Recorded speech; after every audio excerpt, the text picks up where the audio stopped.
it's Mishka, and today we're going to make a festive winter cake for the holidays, or just for winter in general. This is less of a tutorial and more of a relaxing pause from the rest of your day. There's nothing novel going on here, we're just gonna make a cake and decorate it in a fun way.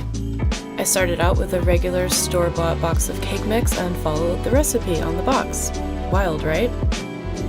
Here I am pretending to be Betty Draper and introducing you to the ingredients. This cake called for 2 eggs, our cake mix, some oil, and some water. We'll add the decorations later. I also highly recommend some cozy atmosphere like our old buddy the Yule log. Okay, let's make this cake.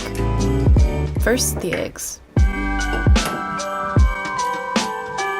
Those were some well-behaved eggs.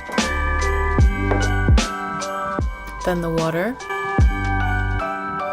Now the oil. Okay, now our wet ingredients are combined. It's time to whack all of this into my mixer and see what happens. Don't you love how on the British baking show they say they're going to whack something into the oven or whack it into the fridge? It looks like I've started the mixer with the spatula inside. Also, I'm very sorry that this is out of focus. I think I was having a little too much Baileys. Now that we have avoided catastrophe, let's grease this cake pan. Apart from actually eating the cake, pouring the mixture into the pan is probably the most satisfying part. Now it goes into the oven so it can ideally turn into something edible. While it's baking, I'll show you the decorations we'll be using. We've got some cream cheese icing, sprinkles that look like snow and little trees, super fine edible glitter powder,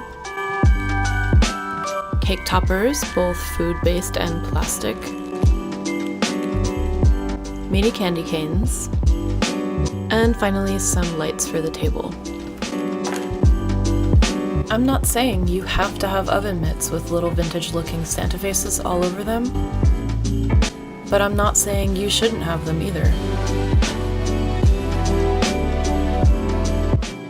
While the cake is baking, you can sip some wine, watch ridiculous videos on YouTube, or reflect on your year.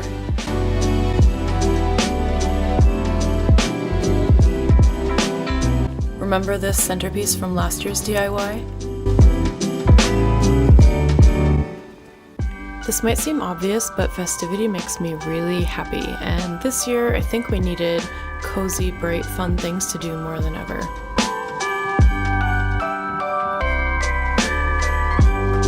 Alright, looks like the cake is ready. Let's see if it's edible. Looks good to me. And for those of you thinking, it's a box cake, how can it go wrong? I say, life is a mystery.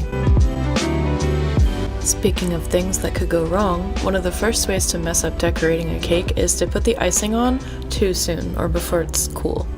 If the cake is even slightly warm, the icing will just melt off the sides, which doesn't look very nice. So let your cake sit on a cooling rack away from the oven.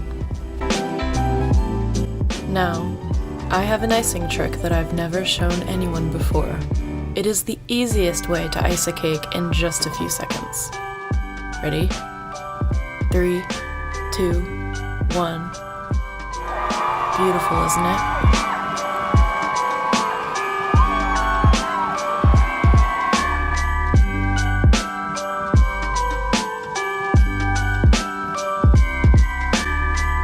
These sprinkles have little green and white flecks and little tree-shaped pieces too, and I thought they were the perfect way to create a winter forest floor vibe.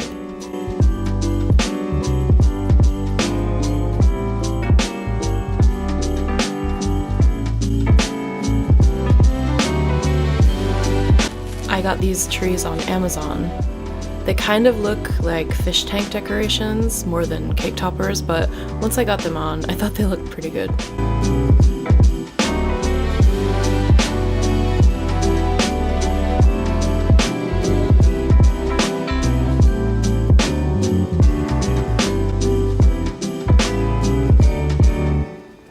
These little deer I found are just too cute. They came with the trees, and once I stood them up next to the trees, the whole visual started coming together.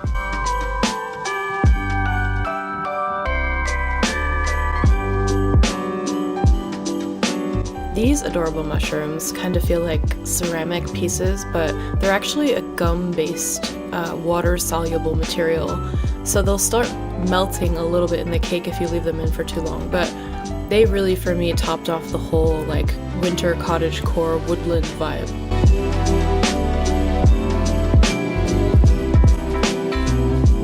I thought of standing the candy canes up, but I liked how they looked as chopped down or fallen logs in a pile.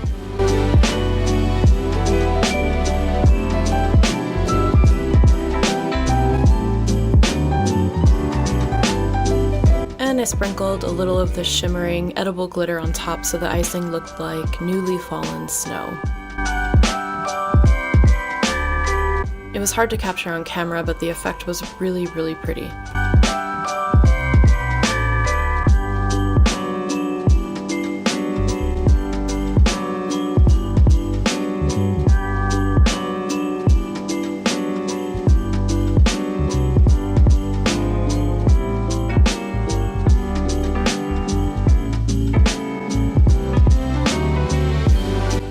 Finally, because I had some left over from my birthday, I added gold sprinkle stars to make it a little more magical.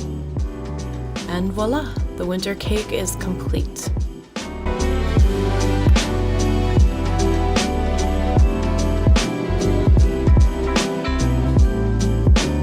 I got this whole idea from a far more elevated concept, which is the artisanal Japanese Christmas cake. I'm completely obsessed with those, but I guess I wanted to put my own little spin on it.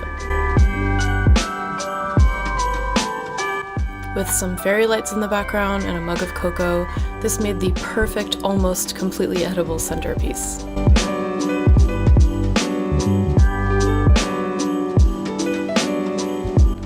It'd be a fun centerpiece to have on the table, I thought, for any winter gathering, but we ate it for breakfast the next day. Yep, shameless holiday behavior.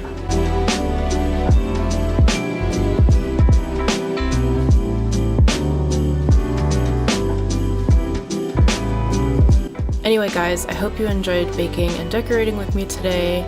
Stay safe, stay festive, and I'll see you in the next video. Don't forget to subscribe for all things festive and creative.